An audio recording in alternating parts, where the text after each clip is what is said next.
Hello and welcome to Clearview News Desk. We're reaching you live from Nigeria's capital city, Abuja. I am Gloria Atta. Welcome. This May 29 makes it exactly 1 year since President Bola Tinubu was sworn in as Nigeria's 15th democratically elected president. Prior to the elections and his subsequent swearing-in into office on May 29, 2023, the president promised to immediately address a number of socio-economic challenges that had almost brought the country to its knees, including insecurity, poverty, and unemployment, through his widely publicized Renewed Hope agenda.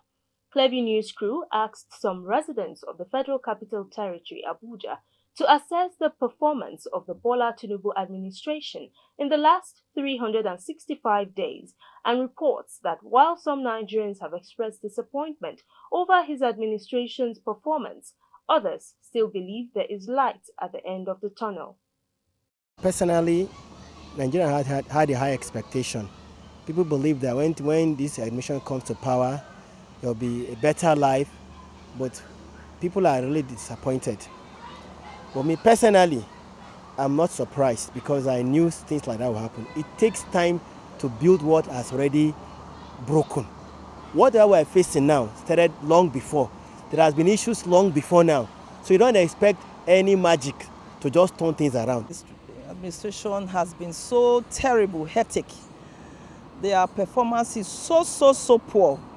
In fact, it's only the grace of God that can keep us in this country. Since President Ahmed Bola Tinubu came to power 2023, I was the first person to say yes, we have a new marvelous government in this country. Because we thought maybe after General Buhari, government, President Ahmed Bola Tinubu will put more power and more serious on the security. But he's somehow, let's say average.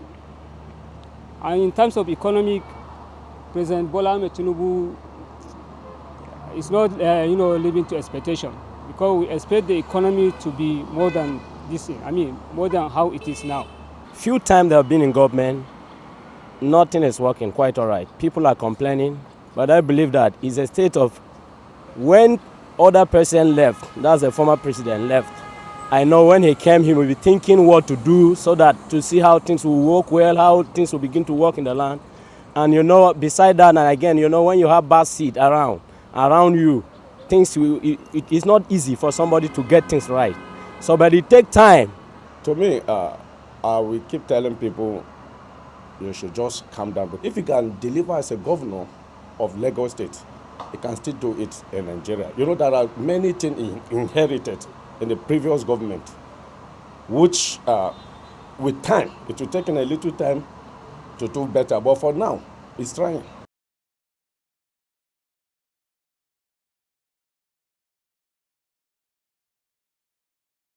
Personally, I work in the health sector. I'm appealing that the health sector needs urgent attention. Your life is precious and priceless. I'm appealing that the health sector needs urgent attention. There are a lot of things that need to be done. I cannot start talking about it here, but I discovered that a lot of rubbish in the health sector.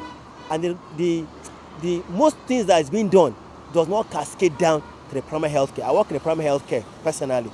Most of the things that has been done is as if the primary health care is only for the ordinary man. So they don't need the best. It's only at the secondary health care and the tertiary, they are the ones that need concern. But at the primary health care, they don't need the best. They forget that the majority of Nigerians are in a grassroots, and they are the ones that voted these people into power, and they need the best. My advice to Bola Tinubu at this point in time is for him to check. People are complaining, hunger everywhere. So it's for them to really check well.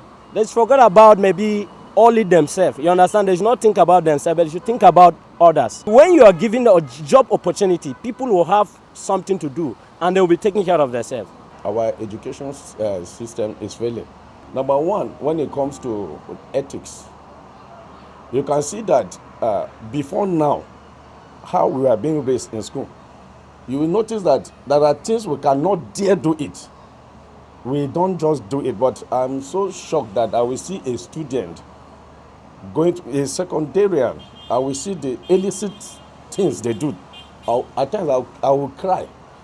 So I will advise the government, because if they should focus on education, when you raise a man, you raise a nation. That is just it. I think they should concentrate on the low privileged people, so that they will feel important. You go to the market, you can't buy anything. You want to enter transportation, zero. So everything is just, people are keeping quiet does not mean they are stupid. People are keeping quiet does not mean they are stupid. They are not. But silence is very, very dangerous. Nigerians, they like wahala, but this one, they are not making trouble. They should have a rethink. They should consider the poor. They should consider. They are already rich. I don't know what they are looking for more money for. They, however, pointed to key sectors the president can channel his energy to in the coming years. President Bola Tinubu has signed into law the National Anthem Bill, passed by the National Assembly on Tuesday. The bill reverts to Nigeria's old national anthem at independence in 1960, and I quote, "Nigeria, we hail thee." The old national anthem was abrogated by the military in 1978, and 46 years after, President Bola Tinubu signed the bill, returning the anthem in place of the newer one, "Arise, O Compatriots." President of the Senate, Godswill Akpabio, disclosed the presidential assent moments ago at a joint session of both chambers of the National Assembly to mark 25 years of unbroken democracy in the country. Earlier, Deputy Speaker, House of Representatives Benjamin Kalu enjoined lawmakers and visitors waiting for the arrival of President Bola Tinubu to download the old national anthem that would now become Nigeria's national anthem. Meanwhile, some Nigerians have expressed outrage over the bill President Bola Tinubu signed into law this Wednesday morning. Some socio-political analysts and civil society organizations argued that the resolution of the National Assembly to revert to the old national anthem was a misplacement of priority and also a sign of disconnection with reality. The country director of Action Aid Nigeria, Andrew Mamedu, said the bill to revert to the old national anthem is an absolute misplacement of priorities and an abuse of legislative privilege, especially given the numerous pressing issues facing the nation that remain unaddressed. Wednesday, 29th May 2024, makes it exactly 1 year since the passing of the founder of DAR Communications, High Chief Raymond Dokwasi, who died in the mid-hours of Monday, May 29, 2023. At a memorial service in his honor earlier this Wednesday in Abuja, the nation's capital, Clearview News reports that it was a solemn atmosphere filled with tributes and encomiums for a life well spent and an indelible legacy.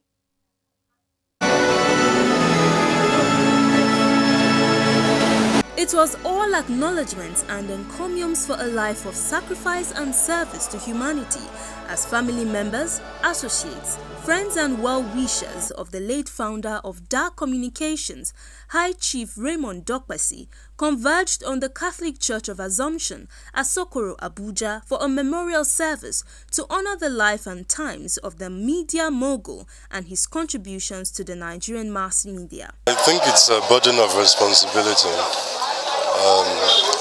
We are just custodians of all the things that he did and works for. For us, it is really a question of managing it, like you have said, sustaining it, seeing how to grow it, and passing it on to the next generation. Nobody's time on this earth is permanent.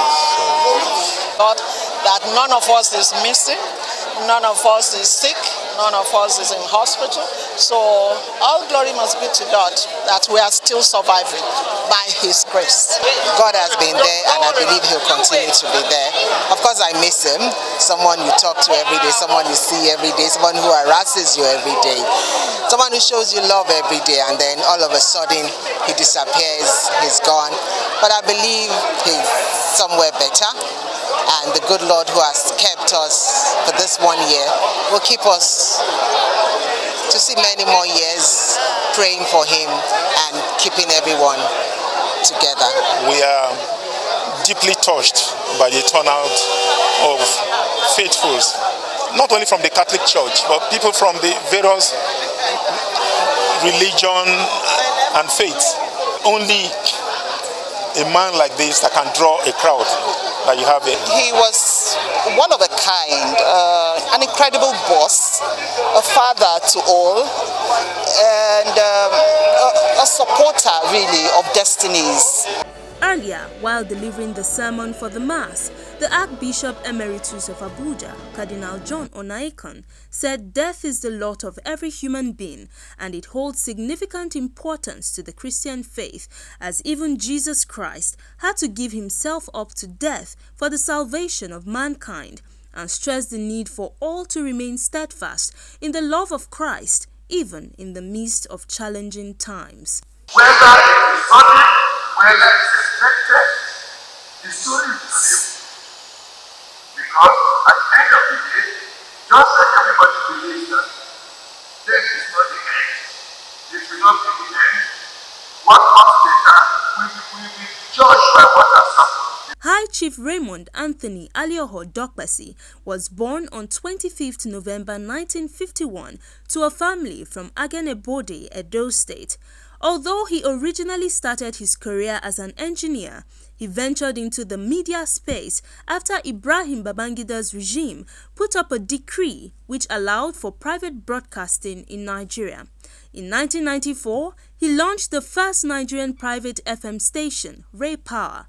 2 years later, he launched the African Independent Television, becoming the pace setter for private broadcasting in Nigeria. Aside his influence in the media space, he also had his hands in politics. He was a proud member and chieftain of the People's Democratic Party (PDP) until his death on 29 May 2023. Don't be biased and never succumb to external pressure if you must succeed as an investigative journalist. This was the position of a veteran journalist, Nafisa Bello, while wrapping up a 3-day capacity-building training workshop put together by Clearview Television in partnership with the Wole Soyinka Center for Investigative Journalism and the MacArthur Foundation this Wednesday in Abuja. Clearview's Zion Gyang was there and now tells us more.